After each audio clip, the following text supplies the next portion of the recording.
Have you ever seen something and thought to yourself, I could do that? Turns out animation is about as hard as everyone said. I would consider myself an intermediate artist. I'm decent at anatomy, but have a lot of room to improve. I'm finally starting to get the hang of foreshortening, and I'm able to pretty consistently draw at a level that I'm at least decently happy with. So I thought, I've been wanting to start a YouTube channel for a while now. Why not animate an intro and an outro? I'll give myself a month! So that was definitely not enough time, especially with making my Sona profile picture and banner. But I started the month with high hopes and dreams and got straight to work designing my Sona. I had a pretty clear vision of what sort of elements I wanted, a pretty unusual moment for me, honestly. I took that inspiration and jumped straight into my sketchbook, scratching out a rough idea of the vibes I wanted to capture. It's messy and loose, but it was a good spot to give me grounding on how to actually make the character. I switched my way over to my iPad to make the reference of it. I knew going into this character that I wanted there to be a lot of eyes, a witch hat, and flowy movement. I also really wanted his gender to be maybe just a little unclear. They represent me, so his pronouns are he, they, it, and I want those good old non-binary vibes to shine through. At first I really wanted there to be some kind of feather imagery, which was present in the original idea sketch, and tried to add it by putting sort of a feathery texture at the back of the hat, but I didn't really like the shape language that it made, so I ended up going back to a nice smooth hat. It also took way longer than I'd like to admit for me to recognize that the shrug up top was way too short and the balance of the design was getting thrown off, but I fixed it eventually. Now the story I have for this guy isn't super definitive. I plan to let any story grow and evolve as my channel continues, but I know that Echo is a demon of some sort with a love for and fascination with mortals and who wanders with their cat familiar, Kit Kat. The pair can be rather terrifying with their many eyes and many hands, but both want very badly to live a life befriending and supporting the people around them while learning as much as they can about the world around them, including all of the different things people can make. I decided to follow the 60-30-10 rule for these designs. I thought it would make the design stay a bit more approachable for being drawn over and over again, and honestly, I thought it would remove some of the stress I often get in trying to decide on colors. There's just so many available, and they all interact in so many different and amazing ways, I always end up overwhelmed by choices. I really like the colors I picked though. Purple, pink, and cyan are all among my favorites, so I think this works well. Now for Kit Kat's design, it took me quite a few tries to decide what I wanted the hands to look like. I've been rewatching Full Metal Alchemist Brotherhood with my partner and brother, and at first I thought maybe the kitty's hands could be like the ones that sometimes show up in that show. But as I went, I realized that it just made the design too busy and didn't really feel well balanced visually, so I switched tracks to go to a bigger, heavier hand design. I found some pictures on Pinterest that had hands that were similar to the ones I wanted to draw, really angular and creepy, and I tried to kind of copy that style as best I could.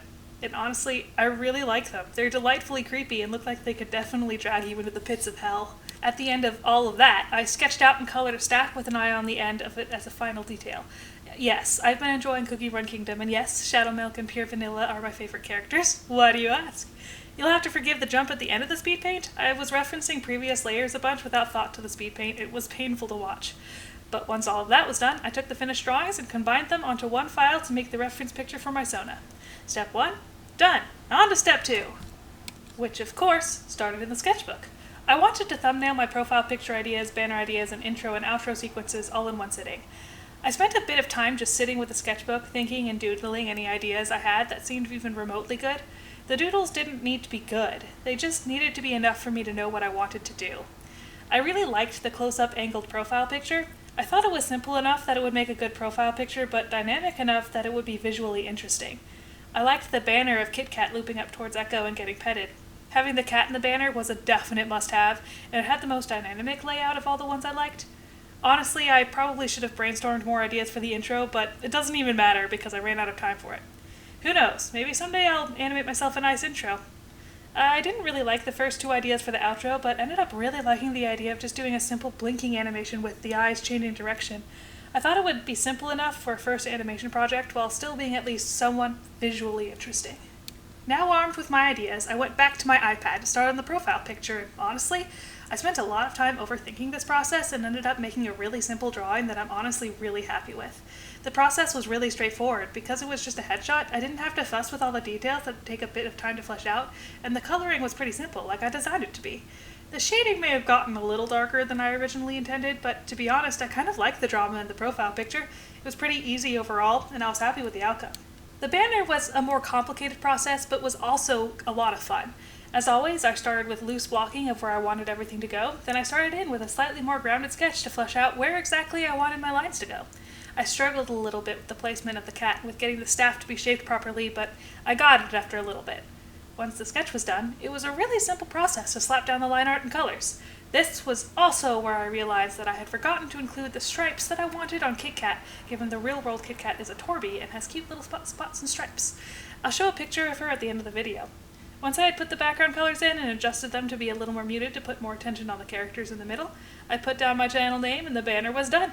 Just like the profile picture, I overthought what I wanted this to be for a really long time, but I'm actually really proud of what I made. This was where panic began to set in. I had about a week left in the month, and I was planning on animating. And if there was one thing I knew about animating, it takes a long time. Still, I set out right away to start on the project, though I was still delusional enough to think I could make an intro and outro in a week, while also having only animated one very simple and honestly mediocre thing before. Whoops. To be honest, I actually really liked the sketch for the intro sequence I made. Even if I did kind of mess up the animation process by forgetting to make the background and character on separate layers, I might come in sometime to just make it into an illustration. Maybe I could even make it a print if anyone's interested in that. Moving into the outro sequence, I was still feeling pretty optimistic about the process. I blocked in where I wanted everything to be and started in with my sketch once again. For some reason, I decided my keyboard had to be an accurate QWERTY keyboard. I'm not sure why I tortured myself like that, but it kept me entertained for a solid 30 minutes. This pose also gave me so much trouble. I had to adjust and readjust the two arms and hands so many times trying to get the proportions right in an angle that didn't break his arm, but also didn't block their face too much. It was a nightmare. I was pretty proud of myself once it worked out, though. I'm not really sure how I feel about the way I drew Kit Kat, but I was already running pretty low on time. I had to accept the mistakes as they were coming, which is probably something I should do more often in general, but listen, we take baby steps. Thankfully, I remembered to put the eyes on a separate layer than the rest of my line art and colors, which meant my animating had commenced. From my research into animating, I thought it would be best to animate the eye open, almost open, closed, and a stretch open frame in each direction.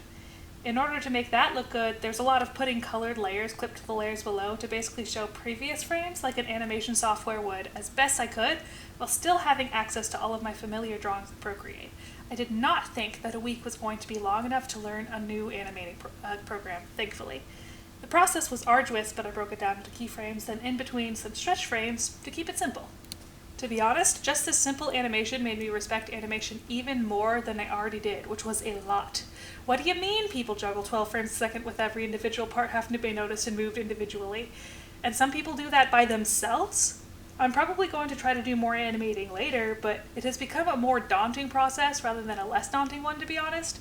Still, after I put the eye colors on and then put all of my images into Procreate Dreams to make the finished animation and saw my drawings move, I finally understand the appeal. Without further ado, here is the finished animation.